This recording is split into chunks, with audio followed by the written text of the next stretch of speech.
Meet me. Welcome, distinguished guest. It is I, the great Mortelix. But you can call me Mort.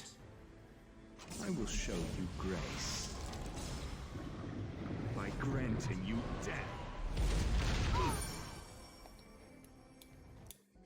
All right, so we just got news about this new hero, Mort, or Mortelix, I guess is his real name.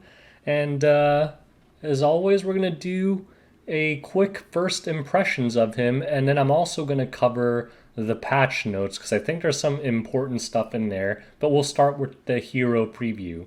So I haven't seen any of his skills yet. I haven't watched any videos about him, so this will be my first impressions video, and we're going to try and figure out if he's good. So let's skip to his stats and skills. So he is a knight, and he's a Gemini. Um, Decently fast for a knight. I mean, 109 is not the fastest, but it's technically faster than Basar. Other than that, looks quite tanky, decent stats. He has an attack imprint and a self crit chance imprint, which is kind of bizarre for a knight, but I guess we'll learn more about his kit. So they usually talk about the S3 first. So let's first take a look at it and then let's read it. So I think we saw it in the intro anyway. So he tears off his clothing and then has his dragon maul people to death. So that's epic. That's hilarious. So I love it. I love it. Okay. Anytime you have a move where part of it is ripping your clothing off, you know it's going to be good. So Advent Mortelix descends and attacks all enemies, inflicting injuries. So like the injury set, the caster becomes enraged. I don't know what that means, and recovers health. So it's a self heal as well. Damage dealt increases proportional to max health. That's important because any skill that increases proportional to health is usually pretty hard hitting. Severity of injuries increases proportional to damage dealt. And injuries decrease max health of the target by up to 15%. So it might not be 15%. I guess it depends on the damage dealt. It goes up to 15%. And what does Rage do? Rage increases attack and speed by 10%. I guess it's something that doesn't sound crazy, but it's a 4-turn cooldown.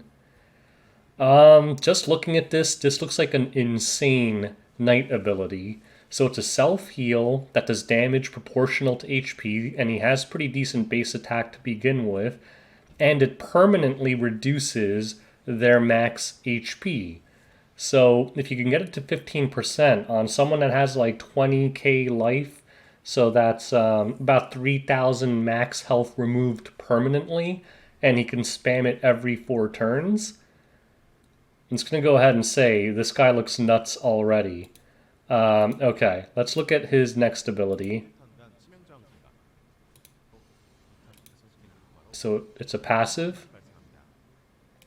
Okay, let's read about it. His S2, immune to stun and sleep. So that's like Champion Zerato, except Champsy's also immune to decrease hit chance. If he crits when using his basic attack or S1, 30% chance to activate Sacred Blessing, and with Molas, that's a 40% chance, can be activated once every 2 turns. Increases critical hit resistance of all allies for 1 turn, and increases speed of the caster for 2 turns. I don't know how I feel about this move. 40% only activates on his S1. I doubt this is good enough for people to put him on counter. And the only thing it really gives his team is increased hit resistance, crit hit resistance, which is a good buff, don't get me wrong, but it's not reliable, and him proccing it is not reliable. With that said, it's still a good passive because it makes him immune to stun and sleep. So he's a hard counter to certain things like Silverblade Aramintha or Tenebria or something. He literally can't be controlled. So a knight that can't be controlled, that's pretty insane. Okay, so let's look at his S1. Um, looks pretty cool for an S1. Whoa. Oh, that he was proccing the S2. That's his artifact. Did I miss his S1? When did they talk about that? Oh, there we go. I did miss his S1. Extermination pierces the enemy for 40. Oh, so a death break on a knight. That's pretty legit. Not too many knights do that. I think Fire Cecilia does that. Am I wrong about that? I'm not sure. So when he has the enrage buff from his S3, it ignores effect resist. So this means that you can defense break Ruels and stuff with Mort, which is nuts. That's absolutely nuts. 50% at just 3 molas. And you can just wipe up really tanky heroes with high effect resists. Things like Diens or Ruels or whatever it is. You have 50% chance to land a death break on them. And then they're deado. Wow, so even his S1 is pretty crazy. Let's look at his artifact. Knight artifact increases crit hit chance after caster uses a non-attack skill, has a 50% chance to increase crit hit damage. Okay, so this thing doesn't look too good to me. I mean, I think there's a very small portion of knights that would ever use this. I mean, obviously this artifact is meant for him, so I guess they're assuming you want to build him with high crit so you can proc that passive thing. I don't even know if I'd care so much about the passive thing. I don't even know if it's worth building crit on him just for that. Wait, does his S3 require anything to crit? I guess it does depend on damage dealt. So maybe you do want him to have high damage, in which case maybe his artifact is best in slot for him. But honestly, if I ran him, I think I would still want, unless I'm running like triple knight or something, I think even if I build him more DPS tanky, because he does scale on HP, I would still like Adamant and Aureus are just too strong. So if it was between using this artifact and not having an Adamant or an Aureus on my team, I think I would pick Adamant or Aureus any day. Probably Adamant because I wouldn't want him to take too much damage. Because I'm assuming if you're building him with offensive stats, he might not be quite as tanky as a quote-unquote true knight. But this is a first impressions video, and my first impression is this guy's a monster. This guy's an absolute monster, and I think he's specifically designed to counter the tank meta. I mean, all his skills are designed to counter the tank meta. I mean, first of all, he can't be controlled because of his S2, but the thing is, with his injuries, I forget what the max stack for injuries is. Is it 50%? Like, you can't apply more after that? But still, if you're up against a tanky team, at some point, even if you have a 20k HP Ruel, you're going to knock that down to 10k with the injuries. And he's going to hit pretty hard. On top of that, because his S1 has a unresistible death break on it, if they're playing some kind of super tanky, annoying bruiser draft where their goal is just to wait for the enrage timer to go really high, this gives your team an opportunity to just randomly give their tankiest heroes, because it doesn't matter if you have a super tanky like 1800 defense Ruel. If you land a death break on him and you have any hard-hitting DPS on your team, you're going to one-shot him after like 2 or 3 stacks of Battle Frenzy.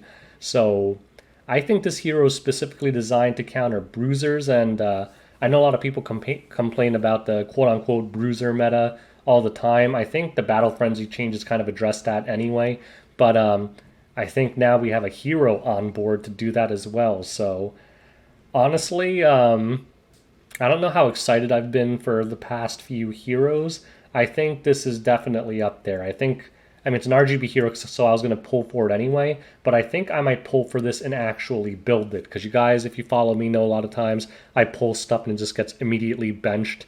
Things like Urvale and stuff like that, where I just considered useless as soon as I saw their kit. This one, I think he's going to have a real impact in the meta, and I think people will actually use him. Although I could be completely wrong about that, but that's my prediction. I think my prediction is people will actually try to use this. Uh, so we'll see. So that's my first impression of Mort or Mortelix. Let's move on to the patch notes. All right, so patch notes, I'm going to skip a lot of it and try to do it as quickly as possible. I just want to cover some key things of interest here. So obviously, new chapter release, I don't really care too much about that. I don't even keep up to date on them. But one thing I wanted to point out was this armor is actually really friggin' good. Granted, you can't reforge it, but it doesn't really matter. It's starting with almost max rolls on everything, and its health set. And yeah, seven. It's a perfect Soul Weaver or Knight piece if you have them on health set. So I might actually do adventure just to get this piece. It's really good, so don't forget about that. Guild Wars Ardor season starts next week, which I'm very excited about because we should get our frames. And here are the frames you guys will get if you manage to get in the top 100. I believe my guild will get this one. It actually looks pretty nice. It looks pretty detailed compared to previous frames. I actually think the top 100 one might look better than the top two ones. Although obviously I'd still rather have this one. But anyways, to top 100 guilds, congratulations. Now, one thing I wanted to point out with this artifact, I saw this thing and I was like, this thing is freaking nuts. So basically, this is going to be best in slot for a lot of people. In fact, it has a purchase limit of 6 times per account. I hope they increase that because it might be worth it to not max limit break this and use bottles, because if you max limit break it and you can only buy it 6 times, hopefully they increase this. This means you can only have 1 copy of this, and I think it's just that good that you might want more than one. It's basically Exorcist's Tonfa and oh my god, I can't remember the name. The thing that increases your hit chance by 20% mashed together. So it's 2 artifacts literally mashed together. So it makes Exorcist Tonfa and that it's gonna kill me that I can't remember the name of that thing. The 20% hit chance thing. It's gonna completely make both of those artifacts useless except as budget options. Because why would you use either one when you have a single artifact that has both effects in one artifact? Like, this is just crazy to me. So this will let you take on anyone with MLDB without sacrificing damage, because that was always the downside, right? If you wanted to use that hit chance artifact, you did a lot less damage. Now you don't have to make any sacrifice. I guess you could argue you lose 4% because most people aren't using Tonfa, they're using Portrait, so it's 16% instead of 20%, but losing 4% damage to have a guaranteed hit is well worth it in my opinion, whereas losing 20% damage a lot of times wasn't. So be mindful of this artifact. Be very careful if you're going to max limit break it, because you might want more than one of these. Use bottles or something. I don't even know if it lets you. I never tried with Proof of Valor, but if it does, that's probably what I'm going to be doing. We already know about Operator Cigarette, so not going to talk about her.